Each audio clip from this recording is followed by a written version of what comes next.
Good morning, everyone. This is Shell Emparago that will discuss the city's rights and power as the last topic in urban geography. First, what is the right to the city? The right to the city is more than just improving people's neighborhoods and housing or improving the city and its surroundings. It is about democratic control over the city with the right to access, occupy, and use urban space. The right to the city, sinasabi lang dyan na mahalaga yung pagkakaroon ng improvement and then overall access para sa mga tao, such as healthcare and then education. Sinasabi din dito na kailangan itong mga urban spaces na to, kailangan ma-occupy siya ng mga tao kasi nga, kung hindi ma-occupy ito ng mga tao, then may possibility na makikita na lang natin itong mga tao na to sa mga iba't iba, sa mga kalsada, sa mga kalye na hindi safe. So, kailangan pinaprioritize dito yung welfare and rights sa mga taong nakatira sa isang city. Next, the right to the city is about power for the working class, for people of color, for immigrants, youth, and for all others committed to a truly democratic society. Yun nga, kung kailangan magkaroon ng democratic society kasi nga, yung boses ng mga tao yung pinakamalaga dito. Yung suggestions nila, yung pagpayag nila sa i-implement ng isang law. And regardless of the color, working class, and national status ng isang tao, mahalaga na kinoconsider yung ng the right to the city. A society where all city inhabitants have the power to shape the decisions and the conditions that affect our lives. Yun, sa bawat decisions or actions sa ginagawa ng isang city, kailangan ipaalam or aware dun yung mga nakatirang tao dun sa city na yun. Dahil nga, yung mga tao yung may pinakamalaking boses as they are lived in a democratic society. According to David Harvey, far more than the individual liberty to access urban resources, it is a right to change ourselves by changing the city. Yun nga, kung kailangan magkaroon ng pagbabago, kung kailangan magkaroon ng laws na hindi na masyadong napapabayaan na yung mga rights and welfare ng tao, kailangan mangyari yun sa isang city. It is moreover a common rather than an individual right, since this transformation inevitably depends upon the exercise of a collective power to reshape the processes of urbanization. Kaya nga 'di ba kapag may mga government officials na tayong hindi nagugustuhan yung pamumuno nila sa isang city, nagkakaroon na ng reshape dahil gusto natin mabago yung reform, yung society natin, gusto natin na ibang tao naman yung mamahala sa atin para naman na take consider yung mga rights and suggestions ng mga tao. The freedom to make and remake our cities and ourselves is, I want to argue, one of the most previous yet most neglected of our human rights. Yun nga, yung freedom ng mga tao na magsabi ng nararamdaman nila na ay kulang po sa ganito, kulang po sa gantong services, kailangan bigyan action yun ng city kasi nga kung hindi magsasalita yung mga tao, magiging consistent yung maling pamamalakad ng mga government na to. Next is local government. The Constitution of the Philippines recognizes the importance of local governments. It provides as a policy that the state shall guarantee and promote the autonomy of the local government units, especially the barangays, to ensure their fullest development as a self-reliant communities. Yung local government, sinasabi lang dito na, which is based din sa ating Constitution of the Philippines na may mga karapatan nitong mga government officials natin or barangay officials na patakbuhin or magkaroon ng pamamalakad sa isang barangay. Yun, obliged sila and then may authority sila na mamahala sa specific city na to or barangay dahil nga, yun, ayon na din yun sa Constitution of the Philippines. Kaya nga may mga elections na nangyayari kasi nga, umaasa tayo dun sa mga government officials na yun or barangay officials na magagampanan nila yung pagiging authoritative personnel nila sa atin. They are also under the general supervision of the Chief Executive through the Secretary of the Department of Interior and Local Government. Yan, sinasabi lang dyan na kahit na matataas tong mga mga barangay officials na to, syempre, kailangan pa rin silang i-monitor ng Secretary of the DILG. And of course, by the supervision of the Chief Executive. Next is provinces. The provincial government takes care of the functions of which affect the people of a certain province. The province is the largest political unit in the Philippines. The provinces of the Philippines or Filipino, mga lalawigan ng Pilipinas, o mga probinsya ng Pilipinas are the primary political and administrative divisions of the Philippines. Each province is governed by an elected legislature called the Sangguniang Panlalawigan and by an unelected governor. Sinasabi lang dito na yung provinces, malaki din, siya yung may pinakamalaking ginagampanan dito sa isang city or specifically in the Philippines. And then, yung provinces, dapat, kung mag-enter sila sa isang contract, kailangan nilalaman nun yung mga obligations nila, yung mga benefits na makukuha ng mga tao, and then, guided pa rin dapat ng law yun. And, as a trivia, we have 81 provinces in the Philippines, na ibig sabihin din, meron tayong 81 na sangguniang panlalawigan and 81 na elected governors. Next is municipalities. Each province is composed of municipalities commonly called towns. The municipality is a public corporation created by an act of Congress and is governed by the municipality law, which defines its duties and powers. Kung kanina napansin nyo na yung provinces ay may pinakamalaking gampanin sa isang city dito sa Pilipinas, ngayon naman, pangalawang may malaking ding gampanin ay yung municipalities.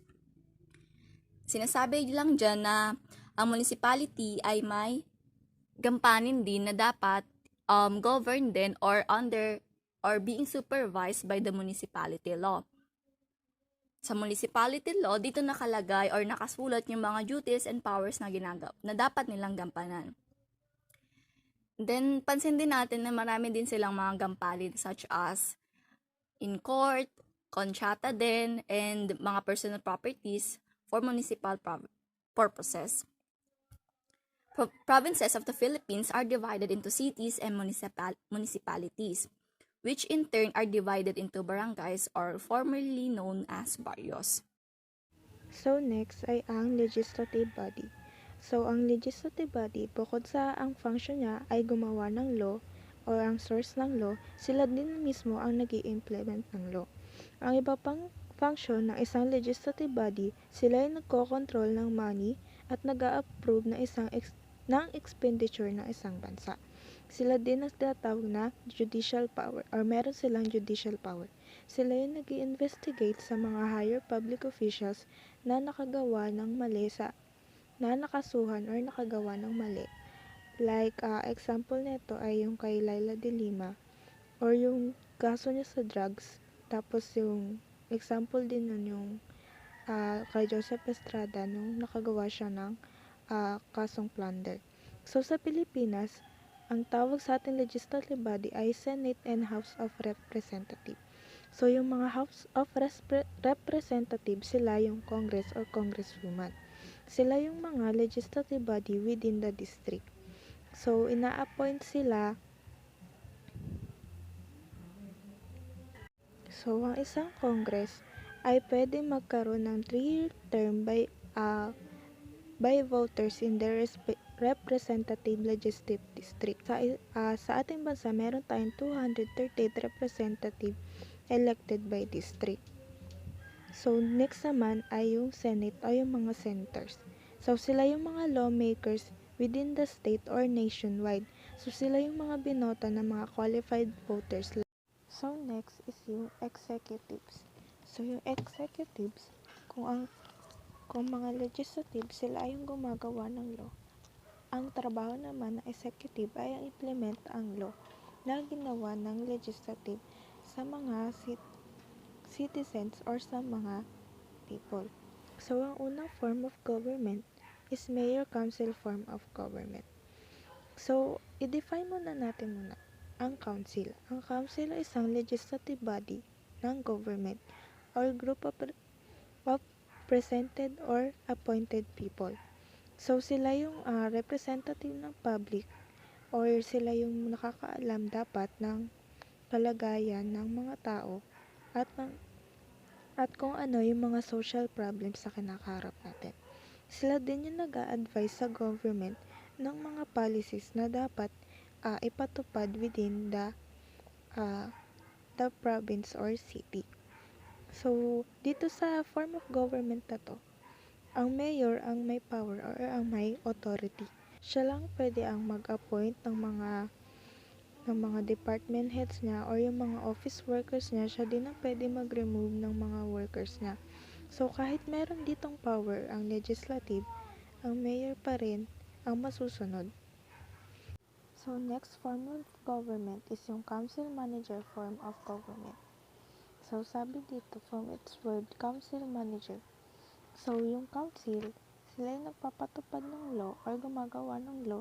Tapos yung manager, sila yung mga nag-carry out ng policy or nag-i-implement ng law.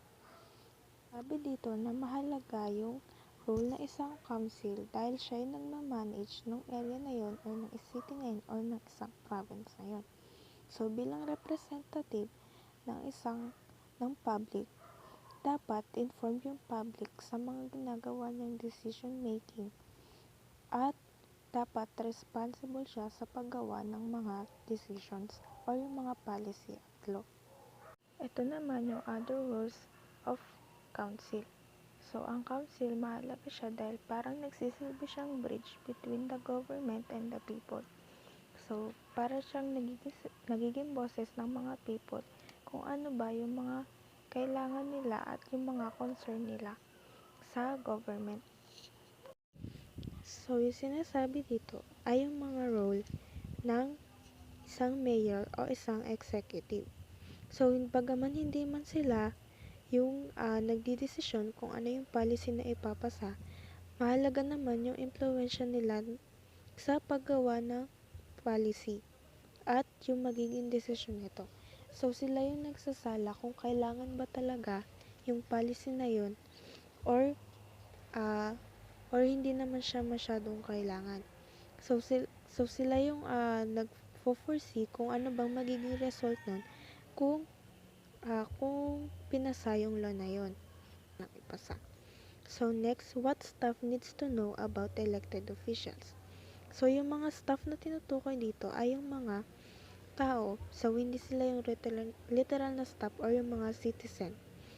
So, policy development process are most effective and productive when key players work together. So, 'di ba mas nagiging effective or efficient ang isang policy kung ang lahat ay nag-o-abide sa policy na 'yon or kung yung policy na 'yon ay para sa benefit ng lahat.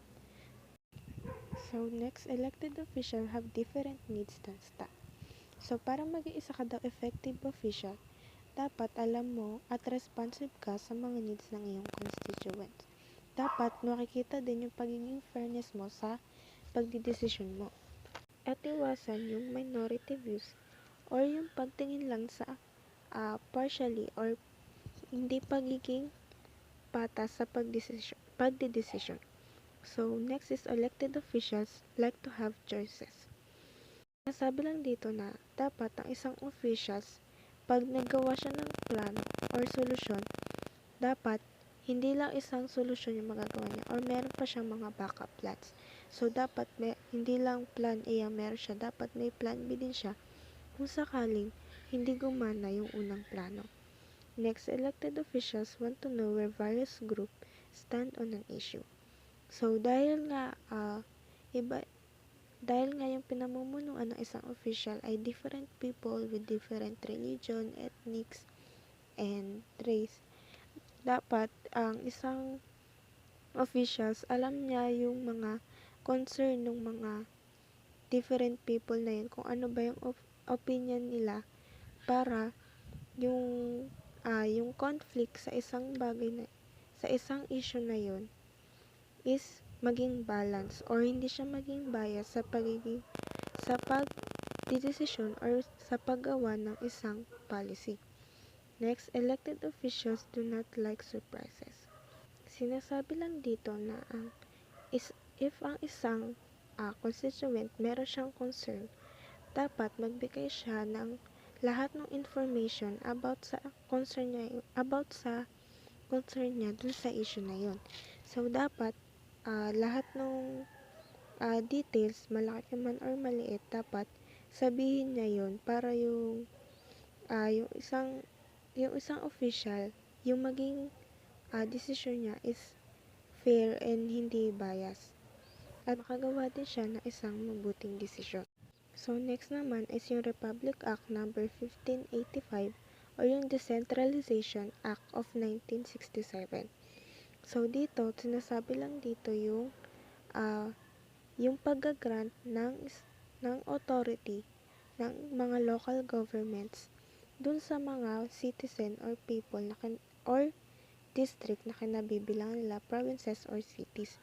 So, nakasaad dito sa batas na to yung mga benefits ng isang local government, yung mga pwede niyang gawin within that province or city, and syempre, yung mga rights din ng mga local government officials na yun, and syempre, yung mga rights ng mga tao na dapat nilang igalang. So, doon nakasaad yung kung ano ba yung mga nasasakupan ng power nila within that city or provinces. Thank you for listening.